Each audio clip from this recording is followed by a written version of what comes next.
thème du jeu questionnaire aujourd'hui? Les moyens de défense.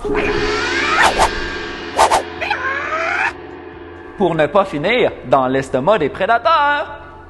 Première question. Que fait le gecko à queue de feuille, un lézard de l'île de Madagascar, pour se protéger contre ses prédateurs?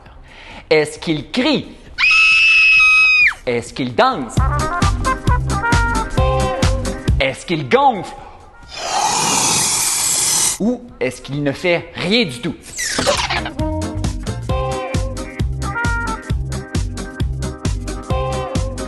Il ne fait rien du tout en restant complètement immobile. Les geckos, comme beaucoup de sortes de lézards, ont un camouflage naturel qui leur permet de passer inaperçus aux yeux des prédateurs. Plusieurs parties de leur corps imitent parfaitement les feuilles, l'écorce ou même des épines. Deuxième question. Combien d'aiguillons compte en moyenne sur son dos le hérisson pygmée d'Afrique? Est-ce 100, 500, 5000 ou 10 000 aiguillons?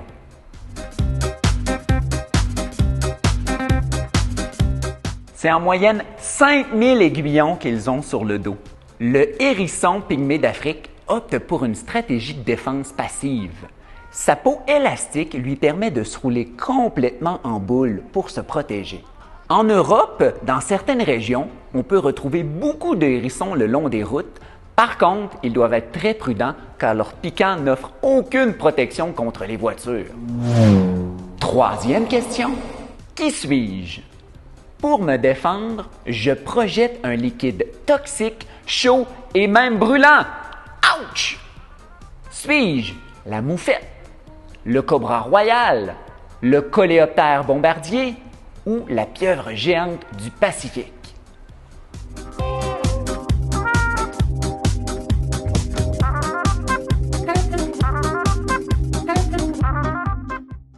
C'est le plus petit des quatre, le coléoptère bombardier. Cet insecte, s'il est avalé par un crapaud, peut projeter un liquide corrosif à près de 100 degrés Celsius par la pointe de son abdomen. Le crapaud, pris d'un haut le cœur, recrache alors l'insecte qui peut s'échapper. C'est ce qu'on appelle une bouchée qui ne passe pas. Quatrième question. Qui parmi les animaux suivants pratique la thanatose comme moyen de défense? La tana quoi? C'est faire le mort. S'agit-il de l'opossum d'Amérique, du martin pêcheur, du serpent à groin ou de toutes ces réponses?